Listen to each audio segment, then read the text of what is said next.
What's going on, Paisanos? V here. Coming at you guys, well, with another market watch today. You know, the market constantly finds ways to trick people. It makes a lot of players think that the new stuff is where the value is, and this channel, these videos, I always point out that's not always the case. And in today's video, we're going to point out a bunch of cards that might not be the newest, but maintain values that are so insanely high. If you didn't see it in front of you right now on this video, you might not believe it if someone walked up to you at Locust and told you. Guys, if you're new to the channel, please make sure to hit the subscribe button, like button, and comment down below. Comment question of the day. What card in your main binder right now that you hold is worth a lot of money? For me, that's a hard question. I would have to go, although, with my Ghost Rare First Edition Honest. That card's crazy hard to find. I own two of them, luckily. And, yeah, that's the card I think more than likely holds the most amount in my current binder. Not my little trade binder, not my little collection binder, not a little put-to-the-side stash, just in my binder hanging out. Let me know what card you have, guys, in the comment section down below. Looking at Trishula Dragon on the Ice Barrier, we see there's tons of value. When the Starlight Rare got printed out, everyone thought, well, the dual tone was going to go down, right? No. Dual Terminal Trishula Ice Barrier right now, once again, out of Dual Terminal 4 with a $335 price point, is currently roughly around $353. There's a Japanese one that's like 50 bucks, but if you want a regular one right here, once again, $352. By the way, after that one sold, it's roughly around $400 a copy for the Dual Terminal version. Now, if you want to go ahead and look at the Starlight Rare, no big deal, with a $370 market price, the value is roughly around $323. Now, if you ask me, V, which one of these would you choose? Oh, wait, let's go over Ultimate Rare real quickly, because I think Ultimate Rare is super undervalued right now. Ultimate Rare Trishula Dragon Ice Barrier at an AP8 with a $161 market price is roughly around $150. This card is insanely undervalued, and I would not be surprised if I had to choose one of these Trishulas to go up in value, it would more than likely be the Ultimate Rare. But if you ask me which one of these would I personally want, well, the answer is simple, and I have it already. The Dual Terminal 4 Trishula Dragon Ice Barrier. Why? Because out of all three of these, it's the oldest, it's the hardest to get, you barely see it, and to be honest with you, look-wise, I just think it looks nicer. Now, don't get me wrong, Ultimate Rare is my favorite rarity in the game, but if we're gonna go with, like, just what's the card that if you have and you play on your opponent, they would go, wow, I don't know if Ulti would do it in this case. Maybe Starlight might do it. Dual Terminal would absolutely 100% make the player take a second look at the card you're playing. They'll go, what is that? I haven't seen that card in a long time. Because Dual Terminal cards are just super hard to find. And they're slowly leaving the market. Look at that Gungnir, Dragon of the Ice Barrier with a $41 price point. It's still roughly around, well, $44.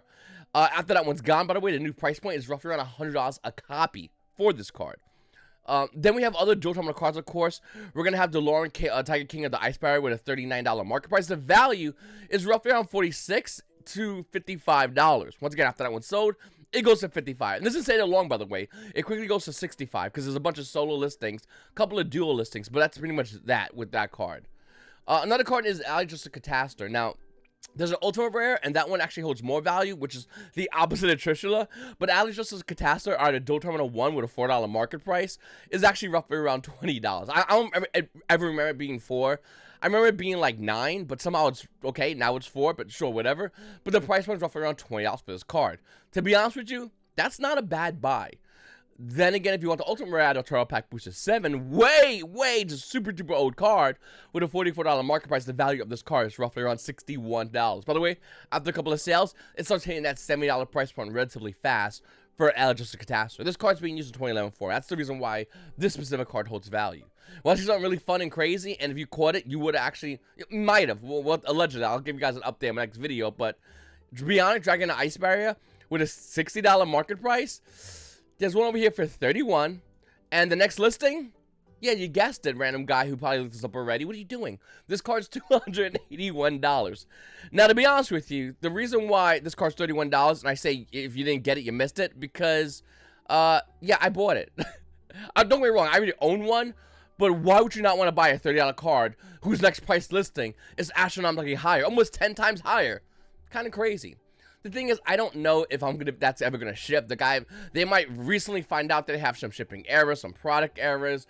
Someone broke in my store and uploaded this card to the market.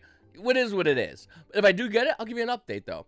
But I do own a Bionic Dragon Ice Barrier. I do believe that this card, even a long time ago, I made a Mark Watch about talking to you when I got involved in this card and why I think all these dual terminal cards are important. I think I'm the first content creator on this platform to really start touting about dual terminal cards. Don't get me wrong. Once again, Ultimate Rare is my favorite rarity, but mama didn't raise no fool. Like, I know what value is. And when you look at dual terminal cards, and as we pull away and Konami's not making any more of these, what do you think? These, of course, are value. A lot of dual terminals are value. Buy dual terminal deck cards is what I always would say. I think it's a good idea. Also, if you want to buy any of those and you want to support the channel, links will be down below in the description. Click on the TCG Player link. Anything you buy, percentage goes to me. Not out of you, but from TCG Player, they just give me money, and I use that money wisely. Well, you just told me I just bought you. I use it to buy Yu-Gi-Oh cards. Like, you just told me to do it. Okay. That's not the only Bionic that's worth money, though. If you have original print Necklace of Bionic that has Secret Forces with a $36 market price, the value it ain't $36. There's one over here for $53. After that one's gone, by the way, it goes roughly around $61 to $60 for original print Secret Rare Bionics. The market is just adjusting itself. This card went down with the ultra rare printing of Bionic, and now it went back up again. That's it. Simple. And my little speculation, this ain't done. This is going to continue to rise higher and higher and higher because this is going to get harder and harder and harder to find. And I think we might see even a bigger spike when we see maybe a Dogmatica reprint, because now everyone that wants to play Necross, or maybe already owns Necross, they don't want to shell that kind of money out for, well, Dogmaticas. They're insanely overpriced right now. So by waiting, the price point might go up even further. So keep an eye on Necross. They're going to rise. Sucks, because I really did want to buy this on a dip, and I didn't get a chance to. Then we have Vampire Sucker. Now, this card's been rising slowly and steadily. The Ultra Rare 2019 Ghost Sucker Mega Pack is roughly around $4. If you want the original print Secret Rare with an $11 market price, the Unlimiteds are roughly around $12. And the first editions are going to run you roughly around $17. Not that bad of an Unlimited first edition price difference, but the price of this card is going to continue to rise. It's a waifu tax that people kind of forgot about because nobody really wanted to play it. Well, kinda. It's starting to see some play now, and the price will definitely reflect that. Then we have Arch Nemesis Eschatos. Everyone, Eschatos. Shatos. This card, Eternity Cold Ultra Rare with a $12 market price, is roughly still around $12. This card will more than likely get reprinted in the Megatins. That's gonna happen. It's gonna get reprinted. But Megatins are in September. This card's here today at a returning code for roughly around $11 to $12. So if you need it, you're gonna have to pay that premium. Then we have Master Hero Dark Law. Now, you can get any version of Dark Law, but Master Hero Dark Law, from the Heroes Place perspective, with a $289, $290 market price, is roughly around, well, yeah, it's a low price of $624. After that one's gone, the next version is roughly around $700. I remember when this card spiked to $250, I was like, what are you doing? $650 to $700 for a Dark Law. You're going to need two of them, by the way. I mean, you can't deny the power of the hero market. They're insane. Then we have Decode Toga coming in at OTS on Pack 6 with a $45 market price. The value rose to roughly around $60. $60 for Decode Toga Ultimate Rare. Yeah, this card's way overpriced. The problem is, like, OTS Pack 6 is a ways away.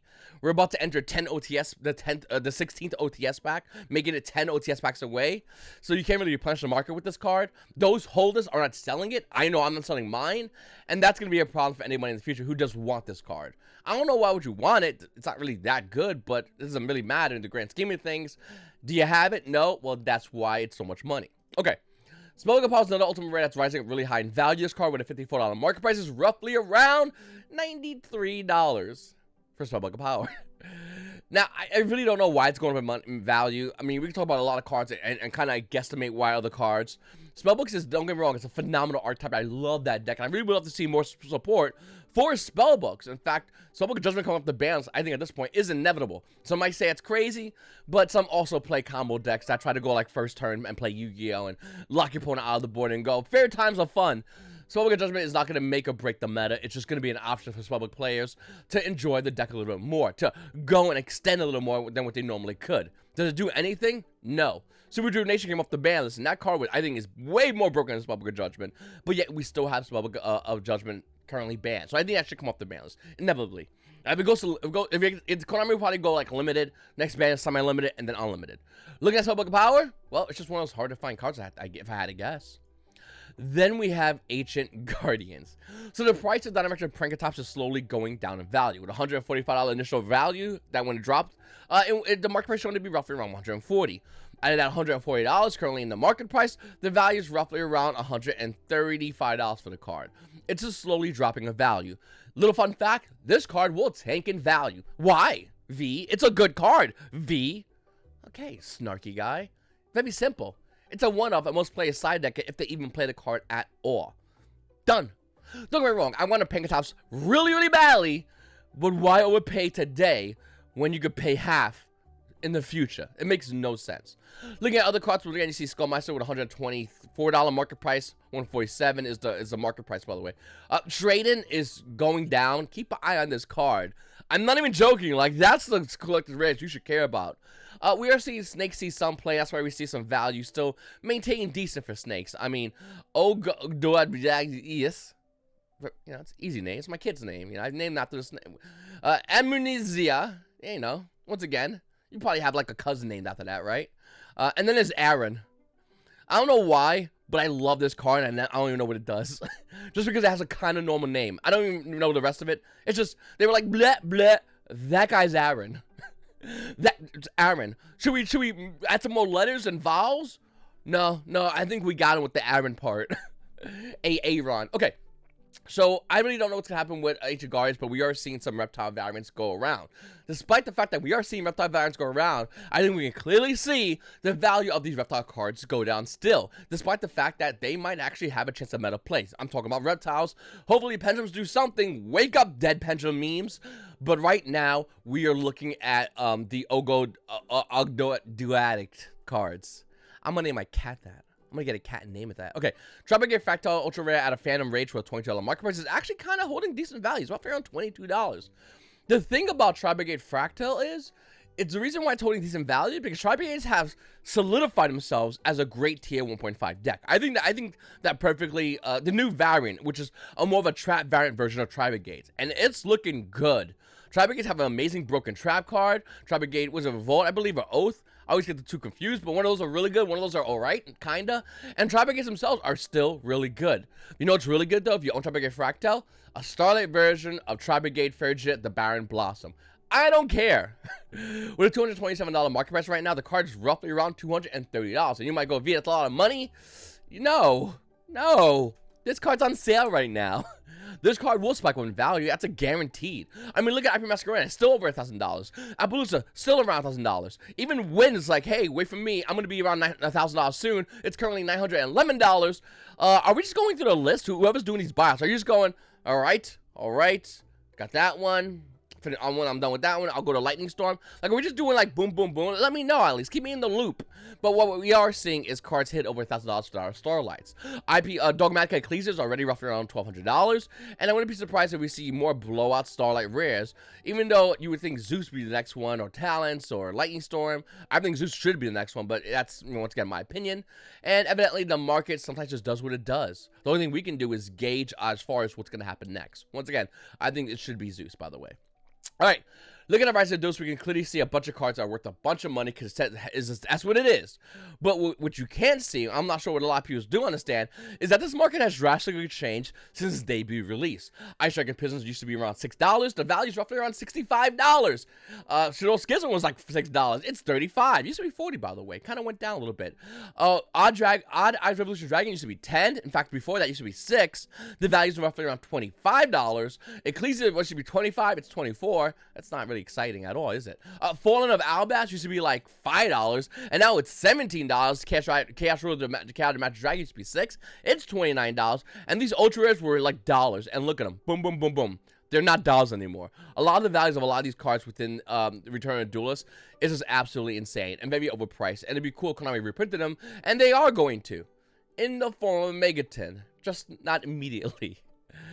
Dark Wizard Girl out of Speed from Pack 1. The last time we talked about her, hit a price point roughly around $30. Went from $30 and then plummeted down. And now it's kind of coming back. Well, depending how you look at it.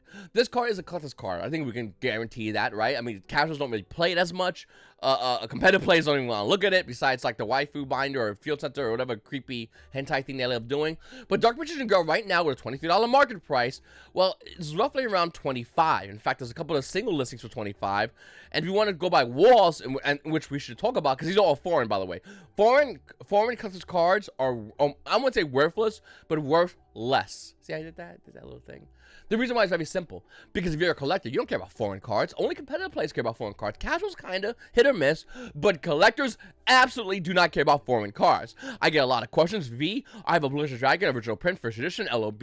Portuguese, how much is that worth? And they're thinking about thousands and zillions and whatever they're thinking about. And I go, nowhere near is worth as much as the original print, first edition. English, LOB Dark. Like, it is what it is. Like, collectors don't care like for like that. Could that change?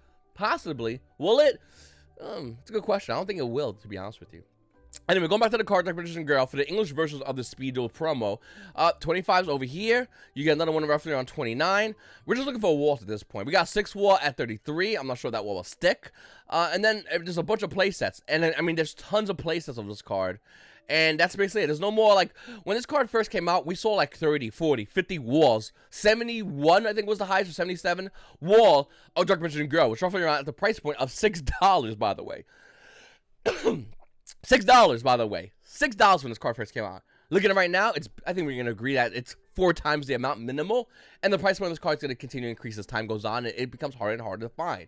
If you guys have not secured your copies, you're going to want to do that, because the price will, at very least, from what I can see, if I had to guess, double, minimum, easily. No question about it. Remember Ghost in the Past? Back in the day, we had a set called Ghost in the Past. We had a spoiler list of cards that it wasn't true, and Ghost in the Past is shit.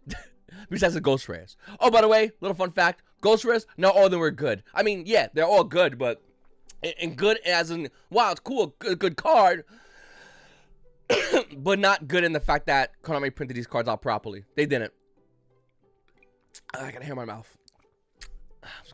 All right, don't worry about that. Okay, but looking at Ghost in the Past, I mean, it's still good, right? Well, yeah, of course it is. But don't buy it sealed. That's stupid. Don't buy the set sealed. It's not worth it. But V, I like playing the lottery, and I could pull a Ghost Rare in 1 pack from Ghost in the Past.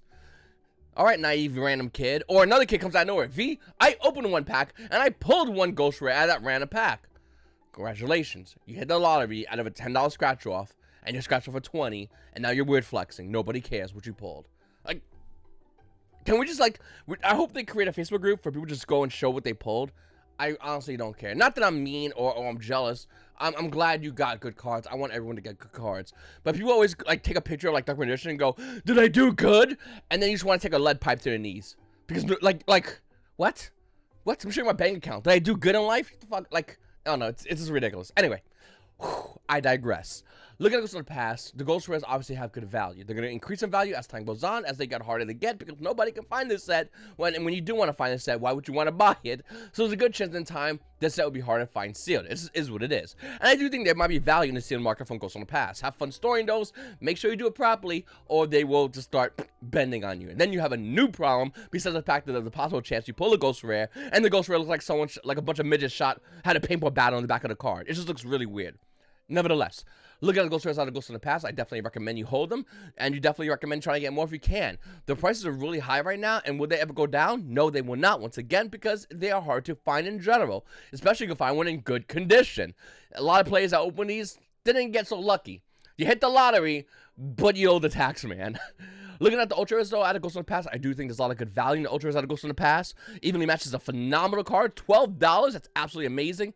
Other cards I've talked about before, like Phantom Knight Fogblade, Emerging Teleport, these are just great cards. You go back to my previous market watches, I talk more about these, but I do think there's singles value in Ghost in the Past. In fact, if I was you guys who already bought the sealed product, what I would have done was cut half that money, go out, have a good time. I'm talking whatever you want to do. Enjoy yourself, darling.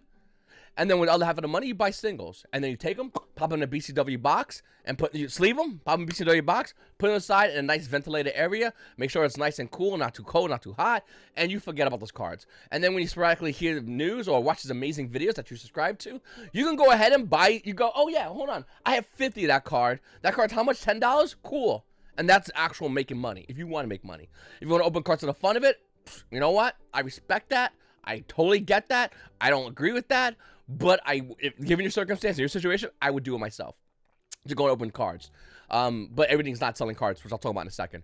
So that's what I would recommend for Ghost of the Past. If you want to open packs to have fun, go ahead and do it. If you think you're gonna buy 10 cases and go, I'm a savvy investor, no, you're not. I mean, you, once again, post your pictures on Facebook and say that I do good, and don't tell everybody you bought 10 cases. I don't know what to tell you. Okay, so it's been finalized. Finale. I just want to put enough F in there. That Walmart and Target are no longer carrying product. Yu-Gi-Oh, Pokemon, and I've been told they're gonna leave Magic for the rats and Magic players that like scurried. Who cares? It's Magic. Nobody cares. Like, it's on the Magic product in stores. Nobody wants to buy that game. It is what it is. Okay. Now, what's gonna happen? Well, I talked about this in a couple of my previous videos ago, and how simply, not much other than the fact that OTS stores will now, well, stores in general, not even OTS stores, will now be able to get more physical product, which is a good thing. You know, the ability for stores to get physical product, it's great. You know, not for nothing, Walmart, Target, they buy a lot of product and can easily sell, and they don't care. It's retail. But that regular OTS in that town with the Walmart and Target, that's kind of, you know, it's kind of not fair. So to see Walmart and Target not having cards and forcing people to go to their local card shop, or crazy notion, going to TCG Player, I'm kind of glad about that. I actually like that a lot. What do you think? I think that's great. You know, I think it's really awesome. You know, if you want to buy sealed product, buy it online. If you want to. If you want to buy singles product, use my promo code down below in the description and buy it on TCG Player. Great. That's awesome. But yeah, inappropriate customer behavior is the thing, and increased demand. Basically, what they're saying is, dudes come in and steal our stuff because everyone wants our stuff, but dudes don't got money like that, so they just take it and walk out. And what are you gonna do? You're gonna give a guy, I wish you give him a guy a misdemeanor ticket, he'll go pay a small fine. You don't think he won't do it again? He'll just evolve. People have been jacking cards from Walmart and Target since Walmart and Target have been holding cards. It has gotten worse lately as players, well, once again, not only the fact that the amount of people want for these cards have grown, and the value of these cards have grown, but the fact that everybody has a mask on. So it's really hard to identify a person with a mask on. Did you get a look at the guy? Yeah, I gotta go look at the guy. He had a black mask on. What the fuck? Like, what do we do with that? I don't know, draw a sketch of a dude with a mask on. That's him. What are you gonna do? Just start locking dudes up randomly in a store? Attention everybody. We gotta have you investigated. Someone open a pack of Return of the Duelist, and we'll get down to this. Anyway, the fact that Walmart and Target are doing this is good for this company. I'm glad they're doing that. And I'm really hopeful for the OTS stores that now we'll see more of an influx in sales, and hopefully they'll use it wisely. Don't get me wrong, I'm really excited for OTS stores having the ability to make more money. They deserve to. They are the cornerstone of card games. They will be when this whole situation is done and over with. Some stores will abuse it, like pricks. It is what it is. Don't like it, but it, you know, you guys, you know, I've seen stores do that. Some stores will use this as an opportunity to not only increase their sales, but increase what they can do within the community, which is great. And majority of stores do that. I know people will say, V, my store did this time. Trust me, I've been to a lot of stores in my lifetime. I've seen bad stores. I get it. But when you get a store, and once again, there's a good amount of stores that have great ideas, and they're enthusiastic, and they're goal-oriented, and now they were just told by the distributor that they can access Pokemon product and Yu-Gi-Oh product, they're going to be really happy, and they're going to actually put more work into it. And by more work means they can give more out to the community as far as going and buying singles. And when there's more stores competing, because once again, the big boys are gone, so most stores competing, that market of buy and sell and the pre-sales, it's only going to get bigger, meaning we can buy cards at a cheaper price point because stores are going to get open, sort, and sell it and throw it onto the market faster. As well as individual sellers who have maybe some connections, they're going to be excited now because once again, the big you took away a monopoly that was Walmart and Target, they're going to be able to open, sort, and sell cards as well. So this is a huge opportunity for everybody. Everybody can win out like a bandit by this happening. Listen, don't get me wrong. I think people stealing Yu-Gi-Oh cards at Walmart is ridiculous. 100% ridiculous. At the same time, in a weird way, criminals win. Criminals helped us out. Go criminals. All right. Anyway, it's your boy V and YGOPaisanos. You guys also have a great day.